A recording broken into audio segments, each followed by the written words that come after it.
Well, hi everybody online. I just finished welcoming probably our largest crowd ever here in our Los Angeles location. And if you ever are in LA on a full moon, I would say this is probably the place to be. We certainly have a very good time. I'm so grateful that that you are here with me online, that everybody here is with me in the room. For the next 55 minutes, what I want to do is help you reconnect with certain parts of yourself. And for some of you, this is going to be very easy. You know, for a lot of you, you're in touch with Kundalini energy and your own sexuality and your own passion. And so when we start connecting with Lilith, that's going to be very easy for you. For some of you, that's about as foreign as anything can be. You've set that part of yourself aside.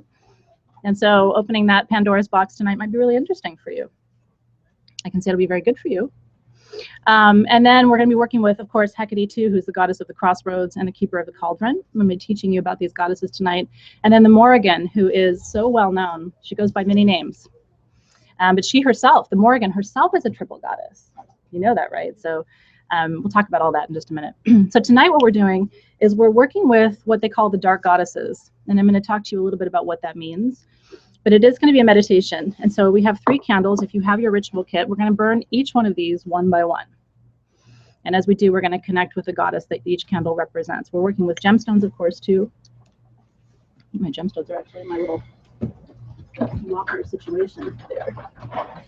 So we are, of course, working with gemstones tonight. You have to work with, certain stones are more appropriate for the darker goddesses. So your larvikites, your labradorites, your dark moonstones, your iolites. These are the stones of the darker goddesses. Moonstone's always appropriate. I've got moonstone and labradorite too on, thanks to Sylvia Peluso, who's in the room with me right now. Check out that ring she made for me, that labradorite skull. I don't like to show off, but it's really rad, and I just got it. Okay. So I hope you're excited. We are working with 3 deities tonight, and then we're going to work with 3 next month. So next month we're completely turning the wheel. As you know, and this is really a pagan practice, there are 2 times a year in pagan practice where you can do money magic. The first is May, the second is November. Where are May and November on the wheel of the year? Opposites. They're poles, right? Have you noticed that? Hopefully I've taught you enough over the last couple of years where you know that if there's magic over here, guess what? There's magic over there. It's just a rule. It's physics, really. It's sort of like where, the poles, where the energy is held on either side of the spectrum. So anytime there is a portal on one side of the calendar at Halloween, where's the other portal? Beltane, right? And you have to remember that we also have 2 hemispheres. So we're here in the northern hemisphere getting ready to go into the dark, and we're sad. Those of us who are sun babies are sad. Because winter is coming. I sound like Game of Thrones. Winter is coming. Winter is coming. But our sisters in the southern hemisphere and our brothers in the southern hemisphere are getting ready to move deeply into the light. Beltane is a different kind of portal. It's like the portal without the ghouls and goblins. You know what I mean? There's a little less fear and anxiety around Beltane, but we're going to talk about why that is tonight too. So I've got a lot to teach you. Tonight is going to be part teaching, part meditation. And there are a lot of reasons for that. And it's partly because the 3 goddesses that we're working with tonight have been so misunderstood, in my personal opinion. So what I want to do tonight is just encourage you to explore, to really play. And I sort of let the cat out of the bag with the audience in the room, so I'm going to tell you too. So we are working with the triple goddesses tonight. We're working with Ganesha, Lakshmi, and Saraswati next month in the Hindu pantheon. And then in December, we're working with Kuan Yin. You all have asked and asked and asked, can we work with Kuan Yin? And we haven't before. So we're going to do healing magic in December, which I'm really excited about.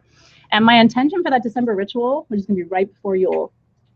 And by the way, Elaine's coming back at Yule for Drum Journey. I know. So stay tuned for that. We're actually talking about doing 2 events in December with Elaine, which will be very exciting. I know, yes.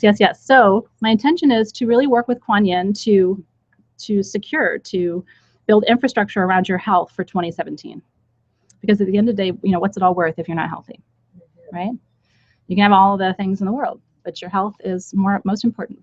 You have to take care of you.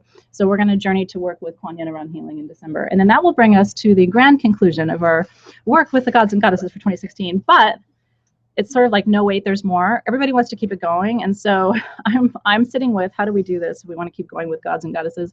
And I really love your feedback. So if you're like, you know what, I'm kind of done with that, I want to do something else. We used to do themes. Do you remember that? Like before 2016 and 2013, 14, 15, we did themes each month. If you like that better, we can go back to that. I can't believe 2016 is almost over. We made the event page for the November full moon today, and I was like, are you kidding me? 2 weeks later is Thanksgiving.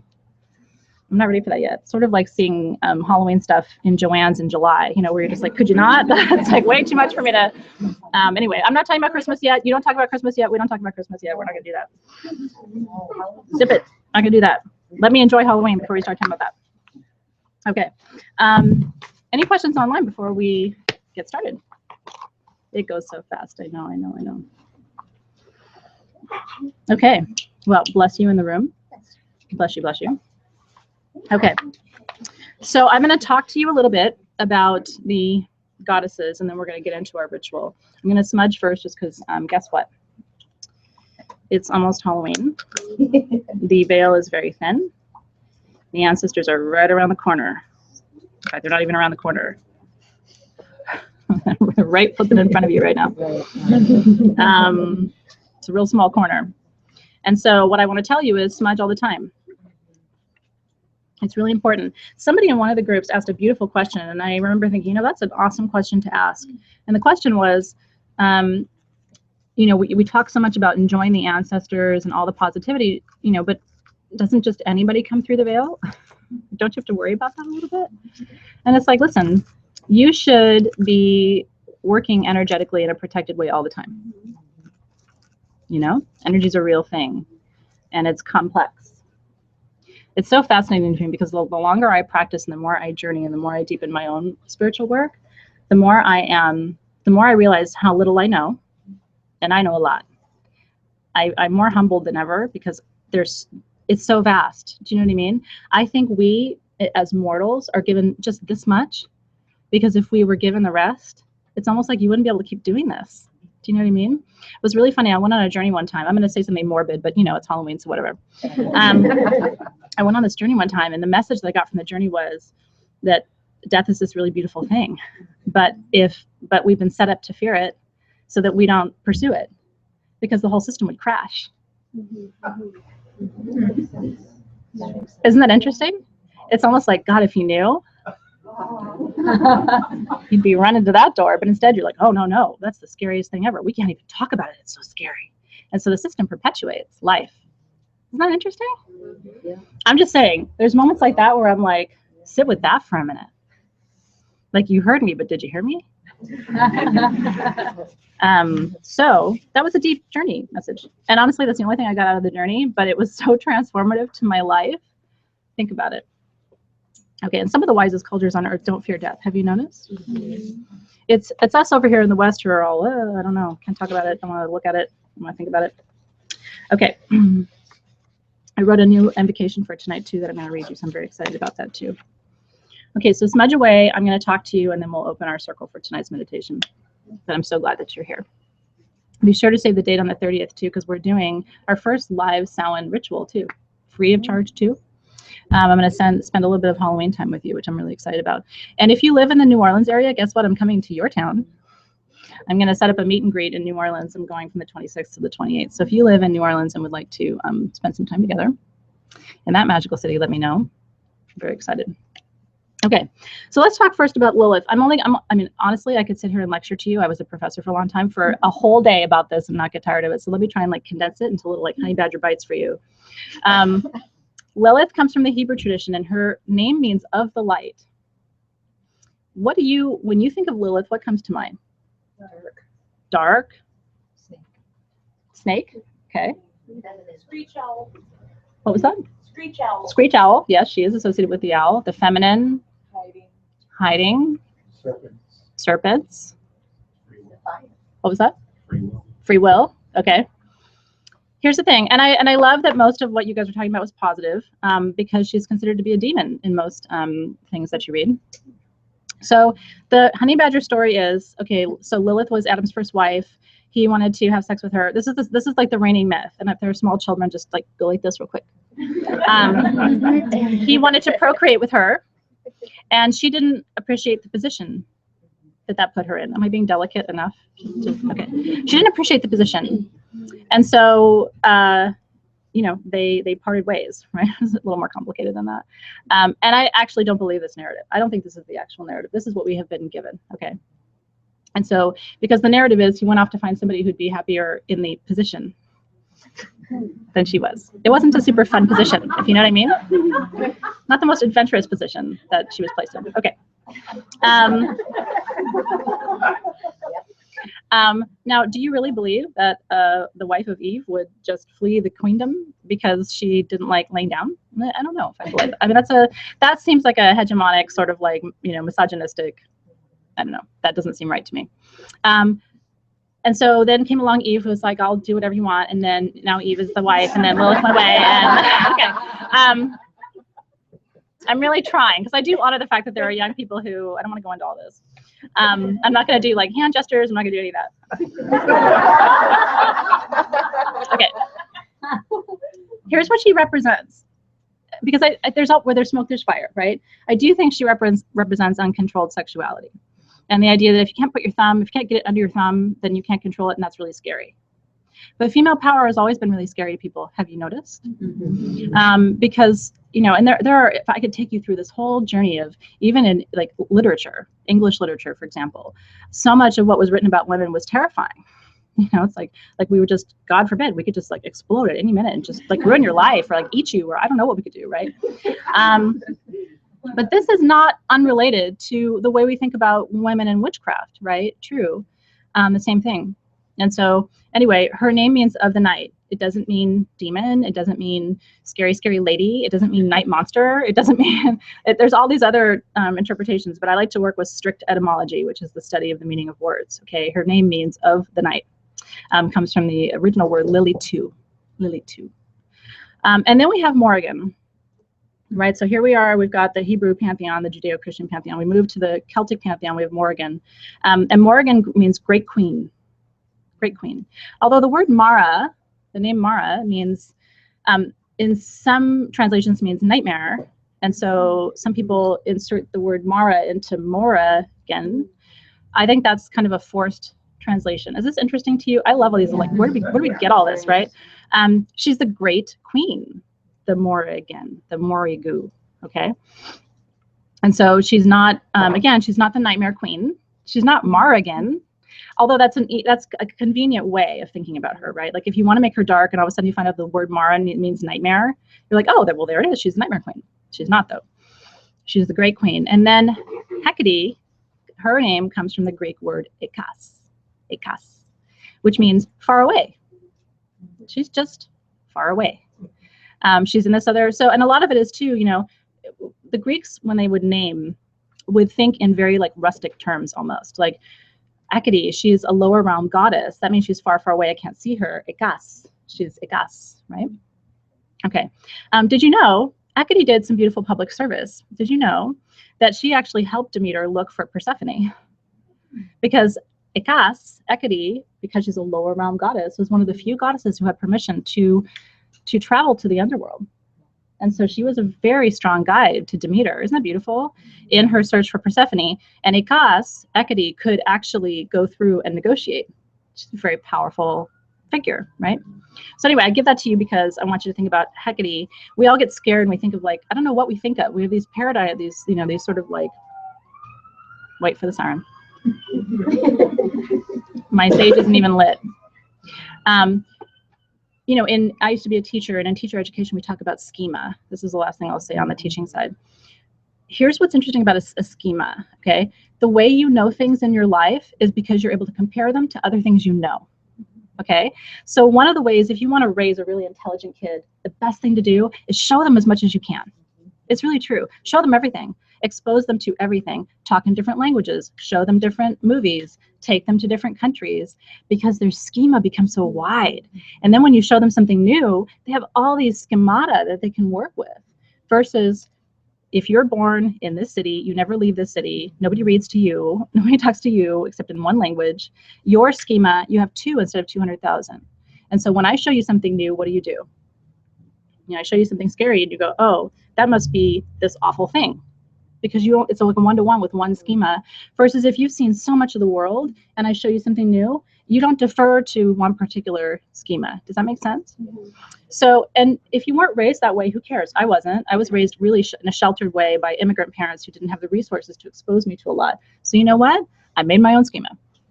And you just pack up your little bag and you just go get some schema. And that way, when somebody shows you something new, you don't go, oh, she must be horrible because I only know good and bad. And what's really funny, I was talking to somebody about, words too. It's like, I was saying it's not all black and white. And my friend said, it's funny is we talk about people as black and white. Who's black and white? Nothing's black and white. So you're going to have to start entertaining some gray in your life. Even if you haven't before. I have really bad news, nothing's black and white. But the beauty is nothing's black and white. So there's room for interpretation and exploration in every single thing. Do you have any questions about all that? Was that helpful for you? Yes. Okay, I love it. And part of what I try to give you is stuff I can't find anywhere. Like if you start doing research on these goddesses, you're going to find one schema. And now you'll know why people, if you tell them, I'm going to this ritual, we're going to talk about Hecate, they'll be like, oh gosh, well,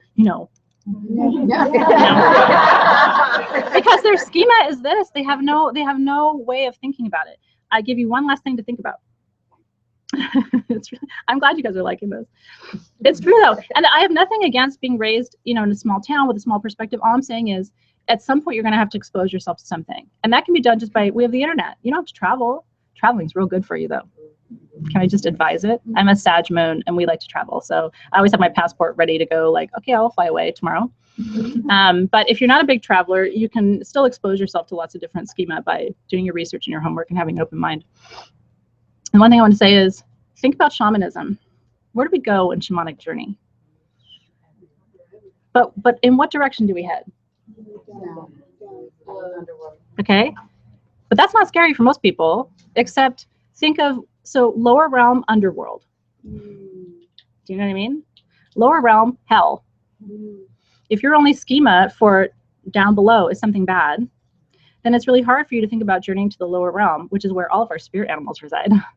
But, forget that for a moment. So I want to encourage you to think of Hecate as a lower realm goddess. And that's actually where we go when we do shamanic journeys. We go through the trees down to the center of the earth, and there's so much that's happening there. There are certain people, by the way, I leave it to your assessment, but you can certainly go on YouTube and find all these people who believe there's an entire universe happening in the center of the earth that is partly Lemurian, and that they're growing plants and they are having a really good time, happier times than we are, in the center of the earth.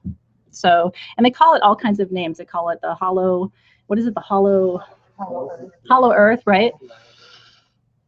I'll have you watching YouTube videos all flipping night long. But anyway, I'm just saying there could be what if, right? I'm a big what if person, and I like to go with the positive what ifs versus the negative what ifs. You can do the bad what ifs all day long, but the good positive what ifs bring you to new horizons and new adventures. And so I leave you with that for right now. Okay. So I'm going to go ahead and start to open our circle of our beautiful invocation. So excited to greet these goddesses together. So I want you to take a deep breath with me. We can, in the room, go ahead and inhale and exhale. Oh yeah, you guys can go down a rabbit hole. I mean, there are people who worked at, Area 51 who talk about the fact that every military base on the planet is connected in an underground set of tunnels and chambers that lead to hollow earth. I don't know, I haven't been there, but I sure like a good story. So, guess what you're doing for the rest of the night. Going online to find out about that. So calling your attention into this moment. A friend of mine does this beautiful image when we're beginning a ritual like this, and she says, imagine the room that you're in, and imagine that there is a basket right outside the door of that room. And I want you to go and put in that basket mentally anything that you don't want to hold on to right this minute.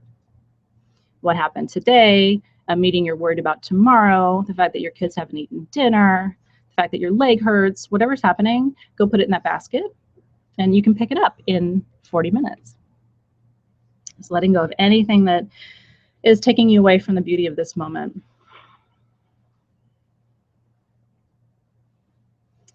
And I want you to imagine, you can put your hands on your knees with your palms facing up so you're receptive. I want you to imagine that out of your left hand, extends a beautiful white beam of light about 4 to 6 inches in diameter. Give it a texture, give it a temperature, really feel that beam of light in your hand. Your hand should get nice and warm when we do this together.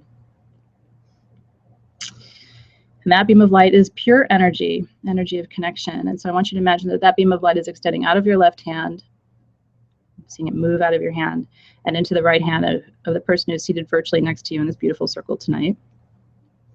We have people staying up all night long. I was mentioning in the group that we have 6 people joining from Africa tonight. It's pretty amazing stuff, you know? You're so global. I love it so much. And then that white beam of light will enter their right hand and move through their energy centers and out their left hand. And in that way, it will wind itself all the way around this beautiful circle that crosses continents and oceans, and space and time, the date line. We're all the way around the world tonight. And when it comes back to you in your right hand, which it will, your right hand should feel nice and warm too. And in that moment, you'll be holding the energy of the circle with me. We have a beautiful new mantra tonight that my sisters in the sabbatical came up with to hold the space together. So the mantra is, and we can all say it together if you want to repeat after me, as we gather on this sacred night, we hold this space in sacred light. We hold the space in sacred light. So it is.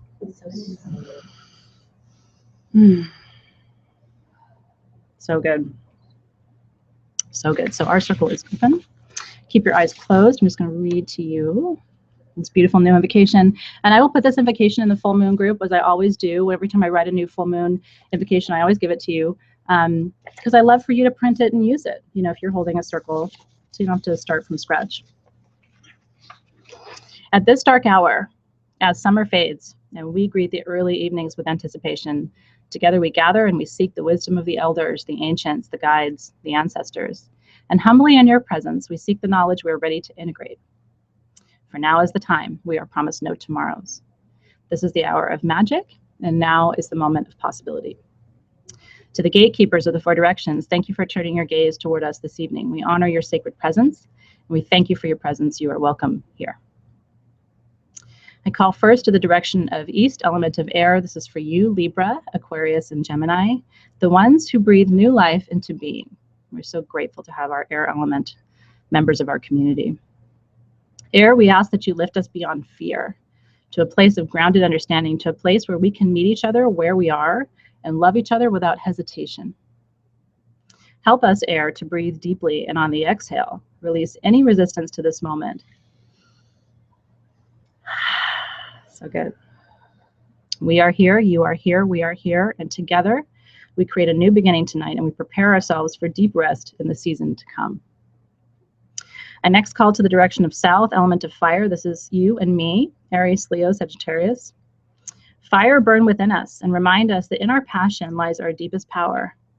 Help us summon the wilderness and wildness within, and help us keep the fires lit through wind and rain. Help us burn down to ashes anything left in our lives from the harvest that does not belong with us in the season of rest. We are here, you are here, we are here. And together, we create courageous possibilities for what is possible in our lives. I call to the direction of west, element of water, Pisces, Cancer, Scorpio, all of you who teach us about flow. Water, we ask that you flow within us and through us and remind us that our feelings are not to be feared. Even the craziest feelings, the sad ones, the scary ones, the not named ones, the ones we hide from everyone else. Help us not to hide from them ourselves. Help us surrender to your giant waves any of our worries and cares that we can no longer carry or lift. We are here, you are here, we are here.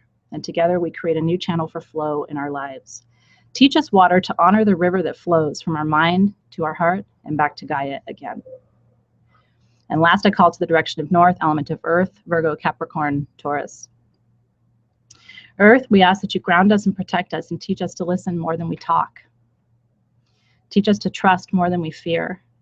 Remind us in gentle whispers to put our feet in your grasses and to lay our hands on your trees. Guide us back to the old ways that our ancestors knew and lived and honored. We are here, you are here, we are here, and together we can manifest the invisible, create the impossible, birth the unimaginable. My wish for you tonight, sweet ones, is that the delicate and precious balance of these 4 elements will make itself known to you tonight and always and ever. And so together we say, Amen, Aho, so it is. I wrote that in 5 minutes. It was real channeled. Hope you liked it. That was real fast. I just sat there. Sometimes it happens like that. Okay, so our circle is open for business. I'm going to smudge one more time. You know, one little leaf, that's all you need. You should carry a little leaf in your wallet. You should have one in your, ashtray in your car. Just, you never know. Smudge on the run. Smudge and go. It's true. It's so true. Hashtag smudge and go. That's how we do. We smudge and go. My husband always knows too. He's like, oh, what happened again? What happened? It's like nothing, maybe I'm preemptively smudging. Who knows? Smudge for fun. Happy smudging. One of the things I want to teach you, by the way, real quick before we start, if you use abalone for your herbs, one of the most beautiful things you can do with these little magical things from your kits is sprinkle it right in there. Do you know why? Because when you put your smudge out and you touch those herbs with your smudge, it's going to release all the smoke and the scent and everything. So just make a little bed of them right in the bottom. Isn't that fun? A whole other way of using your little herbs. There's storax in your herbs this month, by the way, guys, and it's heaven. If you liked that, that is from Oman, Jordan. We import that directly from Jordan, and it is just one of my favorite things. All right. Okay, so return to that beautiful position where you have your hands on your knees, palms facing up. If you have your perfume, by the way, now is a really good time to anoint with Triple Goddess. I always anoint 1 drop on my third eye for what I know, 1 drop at my wrists for what I do, and 1 drop at my ankles for where I go. What I know, what I do, where I go. Covers a lot of the major meridians of your body when you anoint that way. And you should do it every morning. And also there are so many scent glands that's going to allow your perfume to last all day. It's like one of the secrets. And then you should add behind your knees. If you really want to have your scent extend all day, put a little bit behind your ears, third eye, wrists, behind your knees, and at your ankles. And everywhere you go, people will smell you all day. In a good way. They'll be happy they're smelling you. Okay. So Peacock Ore is such a powerful stone. Labradorite, of course, is a powerful stone. Moonstone is a very powerful stone too. These are the stones that I'm working with tonight. I'm also working with Isurine. I don't know if you have it. A lot of you do. It's one of my favorite stones to work with this time of year. It just creates an auric boundary. If you want to think about like strategies for working energetically in a safe way, I wear Isurine a lot of the times this year. I've had, Sylvia has made me a necklace with Isurine, so I have it on a lot. So I just recommend working with it, wearing it, having it with you all the time. I'm going to use a little bit of transition tonight too. It's a veil crossing blend. I'm going to pass it around my little circle here if people don't have transition or want to try it. I'm going to put a tiny touch of portal on because portal. Do you need a reason? And I am thoroughly doused in Vixen. I may have spilled it on myself earlier, so I smell really good right now. Okay.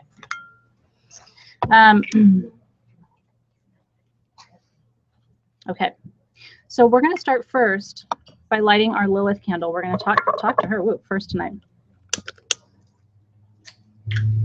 So now is a good time to light your candle. By the way, did you know that if you ever want to make sure that your Sage Goddess candles stay put, all you have to do is hold your flame to the bottom of them, let the wax drip a little bit, and then stick it. These won't go anywhere until you want it to go somewhere. So it sounds bad, but you should stick it. Okay. Lilith, as we enter. I always feel a sense of awe as we approach the goddesses. So I want you to close your eyes. And instead of traveling to them, as we always do, tonight we're going to ask these goddesses to travel to us. So wherever you are, just close your eyes. Bless you.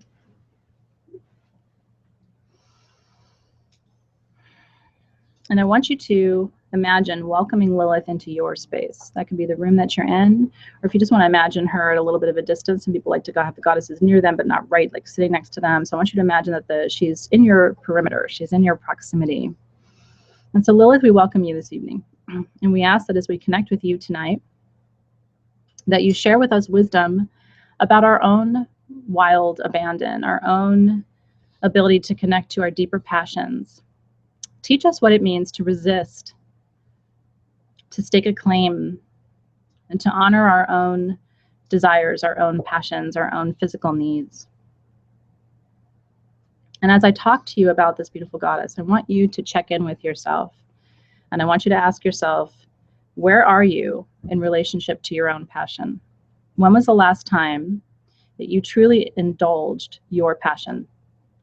Your physical passion, so your connection to intimacy and lust and sex and sexuality. Where are you there? When was the last time you felt like you really let go? That you were fully in the moment, fully connected to your body, fully connected to your needs and your desires. And that can be with or without a partner. When was the last time you surrendered your body to those desires? And so Lilith, as we embrace you this evening first in our triad of these powerful deities that we are connecting with tonight, Lilith, we ask you to show us through symbols, show us through words, show us through a feeling or a scent or a smell, show us through some sensation your presence this evening, and show us the way to connect with our passion, our desire. And in that way, also connecting with our beauty, our sensuality.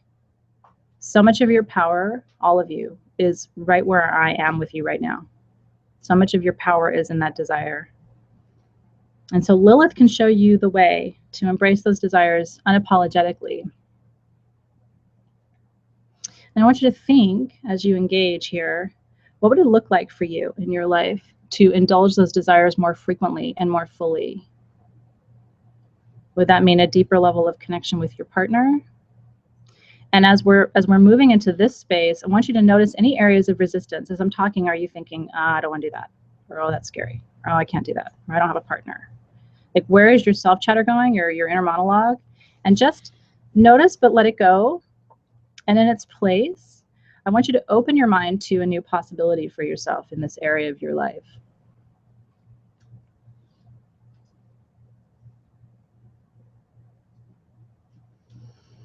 And so Lilith, as I go quiet for a minute, I want you to connect with each person in the circle tonight and show them the way. That'll be the mantra for tonight. Show us the way. Show us the way tonight, Lilith, to our own wilderness. Where is that within us? And then teach us to access it and enter that chamber without fear. And as we're in this space, Lilith really rules the Sacral Chakra. And she is in that center of creativity and procreativity. So I want you to sense the energy there. It helps to put your fingers there just to touch over your ovaries or over the testes for men. Like, just put your fingers there. You don't have to do anything crazy, but just put your hands right there. If you're in the room with me, please wait for that till you get home. If you're alone, you can take this wherever you need to go. But in all seriousness, sense the energy there. You know, your sacral chakra is this big, huge, it's one of your largest chakras, the second largest, orange spinning disc of light, and it should be, you can even notice and check in with it. Is it bright orange? Is it a moving disc of light? Or is it pale or dark or not moving at all or slow moving? As you gaze into this area of your own energy field, what's happening right there? Women, by the way, if you have given birth, or especially if you've had a C-section, you have trauma there. And you'll need to go in and do healing work to acknowledge that. If you've lost a child or miscarried or aborted a child, you have to go in and really start to heal that sacral chakra. It'll change your life. As we go through menopause, we have to do healing work there because we're releasing all that creative potential, right? And so you just put your hands there and just send some gentle, loving, beautiful attention to this area. If you want, you can claim it. You can say, I honor you to the sacral. I honor that part of your body, what that part of your body needs from you.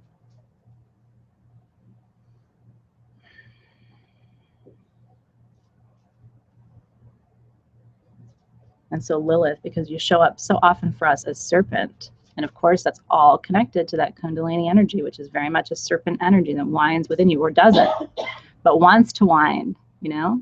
Snake, source of temptation, yeah? But what if you indulged your temptations? I'm just, you know, part of what I do here is just opening up possibility with questions for you. Like, what about your desires and your needs and your temptations and your fantasies? Lilith is going to slither in and maybe show you a way to work with those instead of repressing them, because what happens, they turn to shadow and then they turn to disease. Yeah? So let's go in. Let's connect. Let's find out what those are. And if you don't know, journal. Talk to your partner. Talk to yourself in the mirror. But I bet you do know. There's probably some fear there. And if the question arises, well, what would someone think? What would my partner think? What would my mom think? Whatever. The only thing that matters is what you think.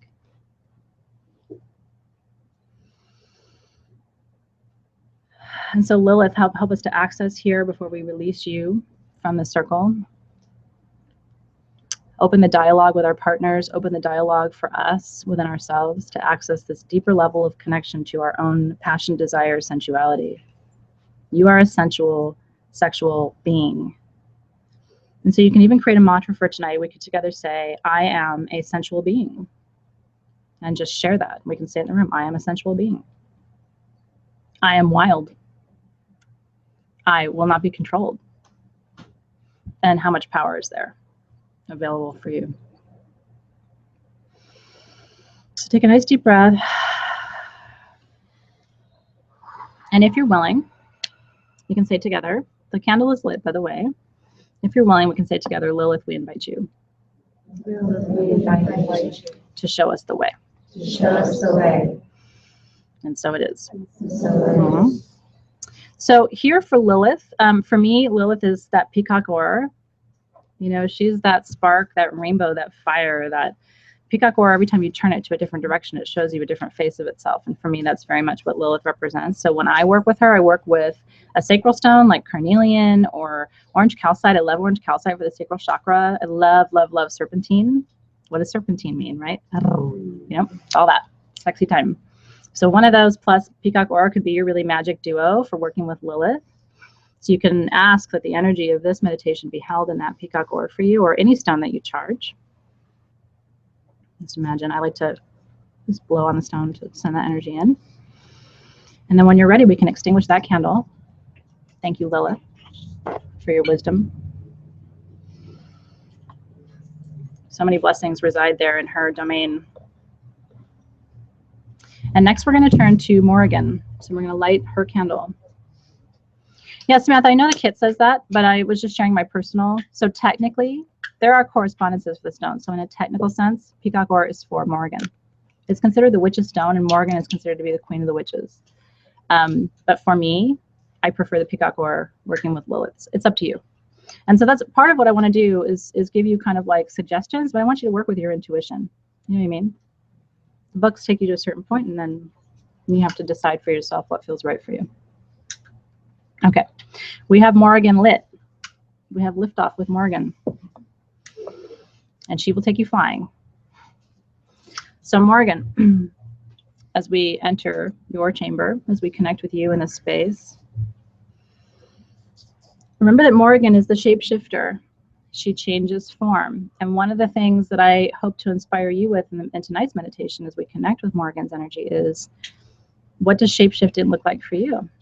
A lot of us shapeshift as we go through the life changes. Have you noticed? Like when you're a teenager, you're shifting from who you were born to be into who society thinks you need to be, and what people have expectations of around for you. When you're in your 20s and 30s, you're shape-shifting again. Maybe you're shape-shifting into a parent, right? And so what does all of that come with? And so you become this other person. Then you're in your 40s and 50s, you shapeshift into, I think, more of your authentic self. This is my personal lived experience. More of who I know I am to be, and with less concern for society and less concern for what other people think. And then in your 60s and 70s, I think you shapeshift once again into your wisest self. You know, the self that you wish you could go back and tell that 20 or 30-year-old what's actually happening because you thought you knew, but you didn't. So we already do shapeshift. Those of us who work with energy and magic and shamanic journey, we shapeshift with our animal spirit guides. So we shapeshift from, you know, woman to crow, right? And that's who Morrigan shapeshifts into. She'll appear to you as crow. If you, Morrigan is my shadow deity. I have deities that I associate with each one of my personal transformational phases. And so when I work with shadow energy, Morrigan always shows up, and crows come and sit right outside my office and scream for half the day. And then as soon as I'm out of that phase, they're gone. And so the more you seek, the more you'll find. And so if you start working with Morrigan, they can keep you up at night. There was a time when I was doing shadow work 2 years ago, and the tree in my backyard, I looked up and literally it was black with crows. And that was pretty powerful. And then they all flew away at once, and I never saw them again. They're not really native to that tree. They don't have nests there and so forth. So she'll come for you. So Morrigan, as we approach,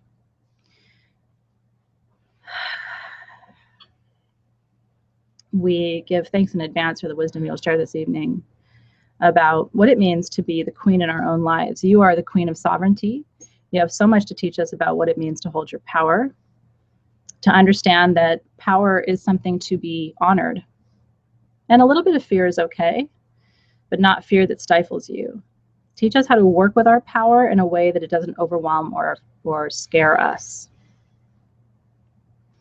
And give us an image tonight, Morrigan, as we all sit here together in this beautiful circle. Give us an image tonight of what sovereignty looks like for each of us.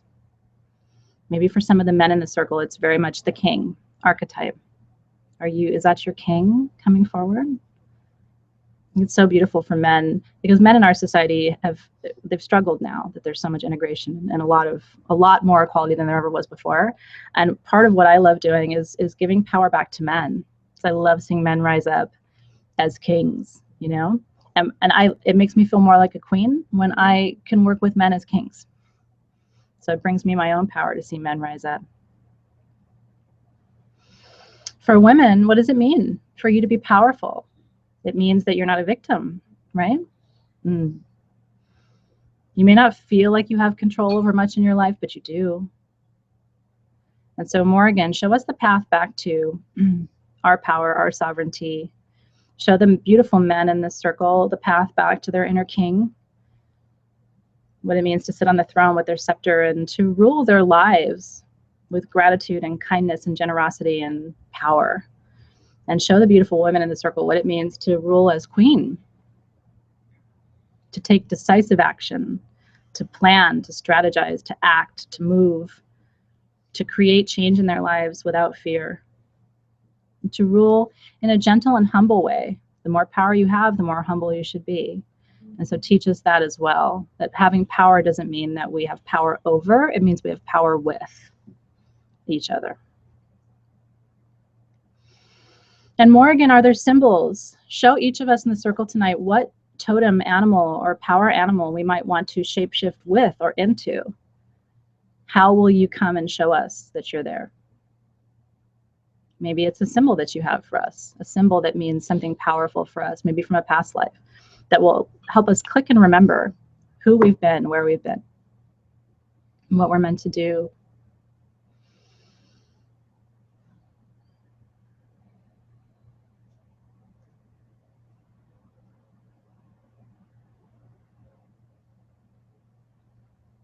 And so, Morrigan, we give thanks to you for showing us what it means to be the great queen, and to remember that we always have that power within. We are not subject to, we are not victims of our reality. So much in the feed about birds, seeing hawks, seeing owls, seeing crow. It's all, and these are all birds of the Shadowlands, by the way. You know, owl can see in night, light, and darkness. 360, yeah. Hawk is, whenever you see hawk is coming to you to show you that your vision needs to be sharper and your elevation needs to be higher. If you see hawk, it's because you're living your life in the weeds. Do you know what I mean? You can't do that because you won't have any perspective. So when you see hawks circling, it's always a sign to you, lift up, fly higher. You can't see what's happening from where you are. You have to elevate and then look down, and all of a sudden the whole picture becomes available to you, yeah? We thank you, Morrigan, as we release you from the circle. As I said, the Peacock Ore for me is so much about Lilith. You can certainly use Peacock Ore with Morrigan. For me, Labradorite, because I always work with Morrigan at the new moon, because she's teaching me to be queen. And when you set intentions, you have to at least believe that something is possible in your life. And so that sovereign archetype, that queen archetype, can be such a powerhouse in terms of reminding you that you can always have a new beginning, but you have to trust and believe. So if you wish, you can ask her to send her energy into the stone for you. I'm going to add a little bit more of the Triple Goddess perfume into my candle. This is one of the ways I use my oils, by the way, is I pour them into the wax. Not on the flame, because you'll blow your candle out, but just a little bit into the wax. You can put portal oil in your candles to invite them, yeah?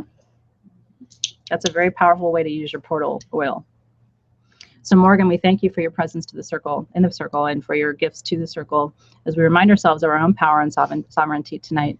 Stay with us, if you will, to be that reminder. Then come to us in whatever form is necessary for us to see you. And so it is. And I'm sure you're seeing, we could spend the whole night with just one of these archetypes, right? I mean, we could really indulge with Lilith. So many in the circle have sexual trauma and issues that can really be healed by working with her, right? And acknowledging all of that. So much of a lot of our pain in our lives is believing that we have no control. And Morrigan is such a beautiful reminder that you're not a victim. You never are. That's only a perception. It's a story you tell yourself about your life, right? And so next we go far, far away, let's put it that way, to meet Hecate.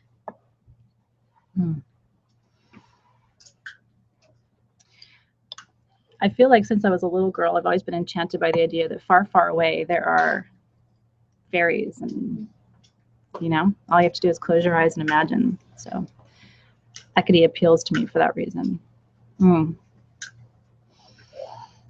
So for Morrigan, for me, that's very much either black moonstone or labradorite. I should say that. And then Hecate for me is either the peach or the white moonstone. So I'm going to be working with that stone for her. Okay. Hecate, you guard the crossroads. You are the great keeper of the cauldron. And in that cauldron, in Hecate's cauldron, is past, present, future. All these goddesses honor the past, present, and future, but Hecate has unique access to all of that, your past, your present, your future, and not just this lifetime, but all the lifetimes that you've had. So as we come to you in the far, far away place where you reside, we know that you guard the threshold, and that's the threshold between where each of us is tonight and where we're going, our past, and where we are right this moment. The threshold of everyone in our lives too, all of our new beginnings. Hecate is the gatekeeper to all of those places.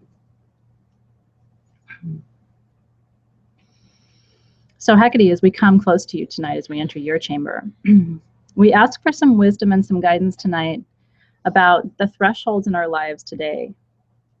Some of you might be thinking about a new beginning, starting something new, a new business, a new relationship. Maybe you're pregnant and about to welcome a new life. There's a lot of you in that place. Or maybe you're thinking about leaving a relationship. So you're actually creating a threshold. When you leave something, you force a threshold. Isn't that beautiful? So if you're in that place, Hecate, what can you teach us tonight as you gaze into your cauldron, especially this time of year? So easy to imagine you there. And Hecate, so many of us see you as a mother figure too, the mother of time, the mother of the doorways. What can you show us about the thresholds that we are standing on now? What is ahead for us as we cross these thresholds in relationship with our families, in our jobs, with our health? Give each of us a sign or an image, some direction Are we making the right choices? Are we on the right path?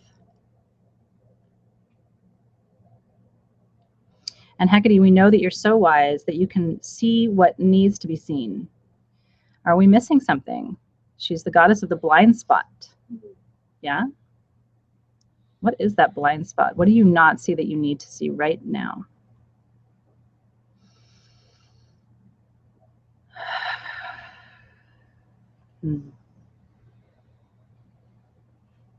Imagine how different your life would be if you could see your blind spot. Yeah.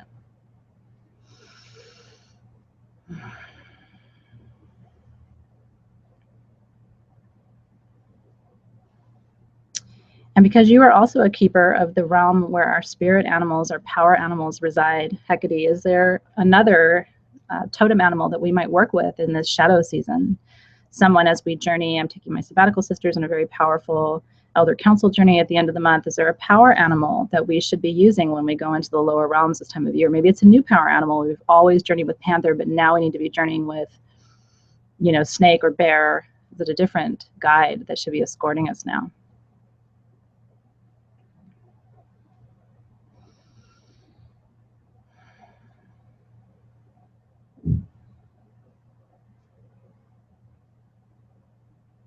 And if you are curious, only if you dare, can also ask Hecate to reveal one of your mysteries to you. Maybe it's a mysterious part of yourself. Maybe it's a mysterious part of your life. But is there some aspect of your life that is a mystery that she can reveal to you tonight, that you're ready to see and integrate? It can be very powerful.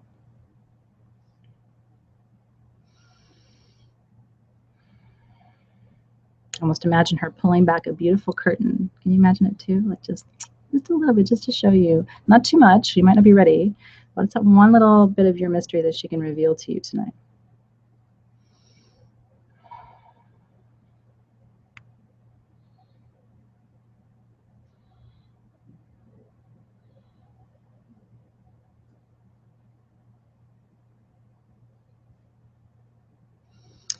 Hecate, we thank you. We honor you. We recognize how incredibly complex your history is. But for you to be the one that would take sweet Persephone's mother to find her tells us so much about what we can call upon you for in our own lives. Maybe we need you to help us traverse some of the more mysterious, more complex, more challenging parts of our lives, and you can be such a good guide to us with your unfettered access to all of the realms. So we ask that you protect us and keep us safe in the shadow season. You want a good guide for us, perhaps, in this season. You are the eldest of the three, so we call upon you for your wisdom. And if you give her permission, I always do, if you give Hecate permission to show you what you need to see at any time, she'll come to you with messages. So Hecate, you can say it, Hecate, I give you permission. If you do, you don't have to show me what must be seen in my life. She'll start to show you things and people, you know, be very subtle, but all of a sudden you'll start noticing. It's like, oh, that's interesting. Well, that's interesting. Just little bits. It's really powerful. And so as we extinguish this candle, Hecate, we thank you for the wisdom, for pulling back the curtain just a little bit. And if you wish, you can ask these goddesses to continue with you in dream time tonight. So powerful. I mean, we're in full moon in this phase rubber for Halloween. The veil is thin. If you want to connect with your guides, now is the time. Now is a very potent time to do that. So we honor you and thank you, Hecate, for your magic at the crossroads. Asking that you send the messages into the stone for me. Feeling called to do that with my Aizurine too. I don't know why, but maybe that's because she's the protectress of the three. Hecate is the protectress.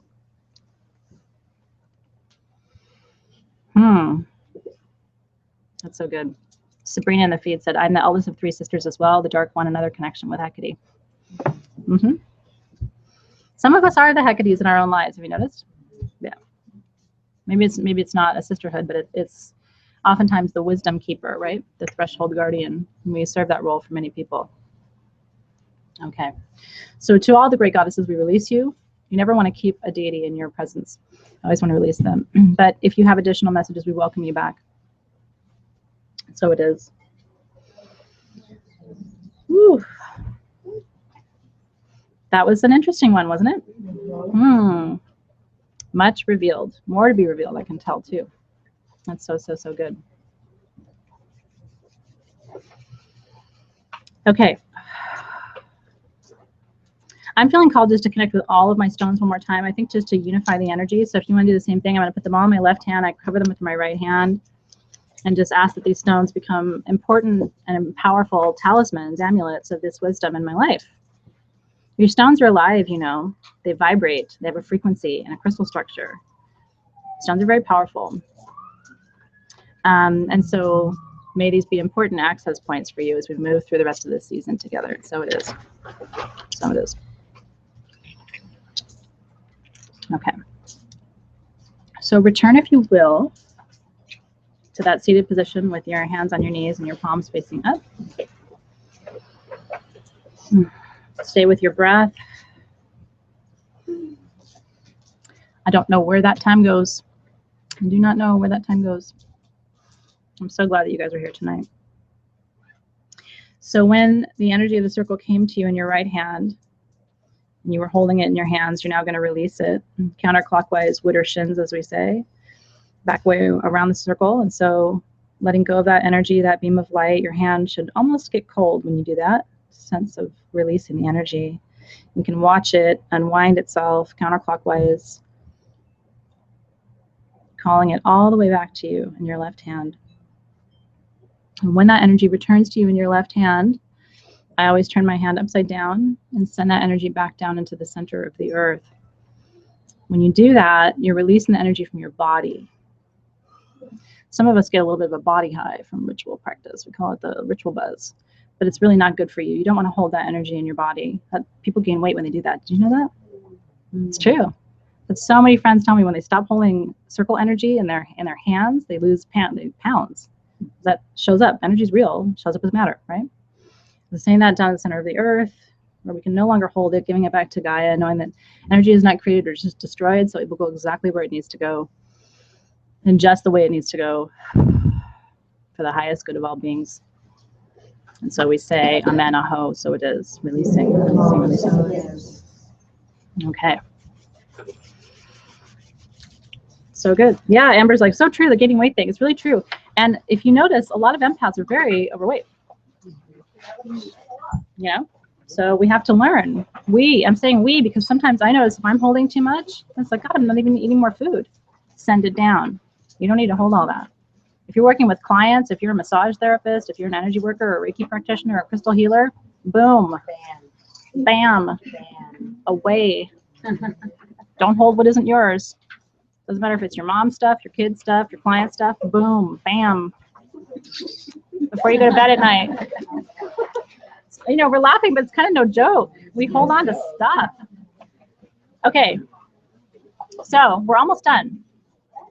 Almost done. Yes. Yeah, we can. We'll talk about that too. So let me show you. There's something special for me to tell you tonight. Ready? I love you guys too. I'm so grateful that you're here. It's my highlight of the month, I have to tell you. So one thing is, make sure you go to the event page for the blood moon or the Samhain ritual on October 30th and RSVP. We're going to do it here live in the shop. It's a big party. And then we're going to do it live online. First time I've done live Samhain ritual. I'm really excited. Samhain's a powerful holiday. It is the Celtic New Year. So we're going to be having a New Year's party. I'm very excited about that with you. Okay. 11/14 is the next full moon ritual. Save the date. It's a Monday.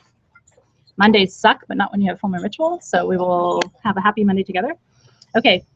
Everything on sagegoddess.com is on sale 15% off with code BLOODMOON until midnight. And that is the last sale of this month. So if there are things in your cart, like maybe a beautiful Lakshmi candle. So let me tell you what's happening next month. So at first we're like, let's work with Lakshmi because we're going to do money magic next month. Okay. I've got gifts. So you need to come. We're going to be doing money magic. This is Lakshmi, beautiful Lakshmi. But then we realized Lakshmi is not almost never talked about without Ganesha. Okay. Mm-hmm. And then really it's a three-part deity structure with Sarasvati. You may not have heard of before. but she's the goddess of wisdom. So what do they bring to you? They bring you wealth, success, and wisdom. What you need to know, what you need to do, and bucks. Okay? Now, there's no other way to really gently say that. Lakshmi brings bucks. So what I did is I did 2 sets. So technically Lakshmi is our full moon set for November. But Ganesha, if you buy the 2 sets together, you save money. And then if you buy both sets this week, you get the Saraswati candle for free. So that's kind of a cool gift. So you'll have the 3-part. If you get both kits tonight, you'll have the 3-part. But you're not going to be able to save 15% after tonight. That code goes bye-bye. I will tell you, the kits for last month sold out pretty quickly. And because people really love working with Lakshmi and Ganesh, and we haven't done this before, it's the first time, I highly recommend getting yours tonight. So Lakshmi's, and I will tell you, every month we try to like raise our game with the herb tin. I'm so proud. Lakshmi has cinquefoil, patchouli, and tulsi, or holy basil. So beautiful. Ganesha has a bunch of different things. Ganesha has durva grass, which, by the way, if you sprinkle this in your garden, a whole lot of things are going to grow. So this is the first one that I actually recommend that you plant, because hibiscus will grow and durva grass will grow. And durva grass is believed, anywhere durva grass grows, money flows. So I'm really proud of these that we've done. All 3 of the perfumes for Lakshmi, Ganesha, and Saraswati are 100% pure essential oil based. And part of it is because we're doing money magic, and we're doing success magic, and we're doing, magic around wisdom. So this is caveat. You may not love the way they smell. It doesn't matter. You have to, these are the oils that you have to have. And these are very unique blends. So they're called Wealth and Success are the 2 that will come with your sets. And then there's Wisdom, Saraswati's blend. And the Wisdom blend is also for focus. It helps with ADHD. I was really excited. So much research went into these blends. So you may not love the way they smell, but as your mother, I have to tell you, you may not, you just use it. It might be tough medicine to swallow, but these are not oils you're working with for the sun. These are oils that you're working with because they're magic and they're real, and you should have them. So they're there. Okay. So sagegoddess.com, code Blood Moon. Don't forget, because it goes away at midnight, and then you're going to message me and say, what's the code? I forgot, and it's gone.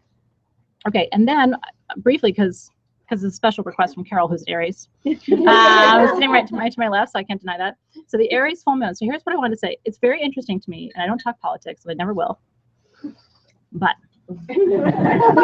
have you noticed there's just this energy of like trying to assert? Do you know? It's like, I'm right. You're right. You're wrong. I'm right. This is what's right. This is what's wrong. But the challenge with an Aries full moon is we can't all be right, because then nobody's right. But we can't all be wrong. And so what you need to know about an Aries full moon, and it's unlike any other full moon energy to me. And I don't know if you felt it. I felt it all day. And I loved it and I hated it. Like, part of me loves it, and then part of me is like, can it be Monday already, because I can get away from this? My son's an Aries, and half the time I feel like that too. Like, I love him so much, and yet like I need him to go to bed. You know what I mean? Like, bye. But bye, Mr. Always Right. Because here's the thing, 99% of the time he's right. And as a Leo, that's hard for me. It's a huge life lesson I'm learning from my son. But sometimes he's wrong. Sometimes he's wrong. So what the Aries full moon is, because remember, the full moon just shines a huge light on whatever is happening. And the Aries full moon is shining this huge light on the part of your life where you're trying to assert, but you may not be right. And so I want you to stop and ask yourself over the next week, because we'll be in the shadow of this moon for a while. Here's a question I want you to sit with. And I would love for you to journal, by the way. We're almost done. Would love for you to journal and really write a letter to yourself. And maybe list out all the areas in your life where you've got some strong opinions right now. This is right. This is wrong. I want this. I don't want that. And then I want you to look at the list. Maybe even dialogue with somebody about it that you trust, who won't think you're nuts. But I really want you to sit with, here's the question. Is there a place in your life where you think you are right, but you might not be? And if so, like, instead of resisting that, move really deeply into that for just a couple minutes. Even if you just play with it in your mind, because it's going to be scary. If you think you're right, really right in some part of your life, chances are the stakes are kind of high. But if you're fighting with people in your life, because Aries, Mars rules Aries, so Aries is always up for a fight. Ask an Aries person, hey, you want to fight? They'll probably be like, well, maybe later.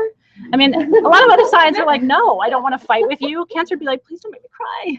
But Aries is like, you know, Aries is like, well, I'm kind of busy right now being right, but I can fight with you later. That's my 2 cents on that.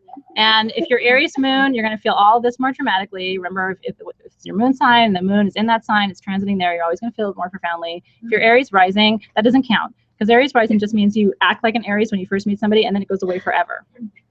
It's fakey. Your rising sign is fakey. I'm not a Libra by any stretch of the imagination. I like beautiful things, and I show up like in a Libra, and then the rest of that goes away, and I burn through it because I'm a double fire sign other than my rising.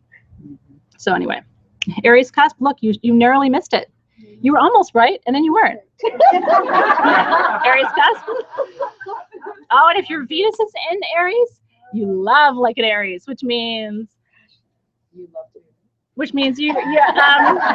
trying to be delicate, which means it's going to be your position or the highway, to use our little Lilith analogy that we were working with earlier. Aries are very sexy people, by the way, very sexy people. They're not Scorpio sexy, but nobody's Scorpio sexy. But anyway, all right, everybody, good night. Happy full moon. Thank you for being here with me. I hope you had fun. I will see you next month. Actually, I'll see you on the 30th. Don't forget.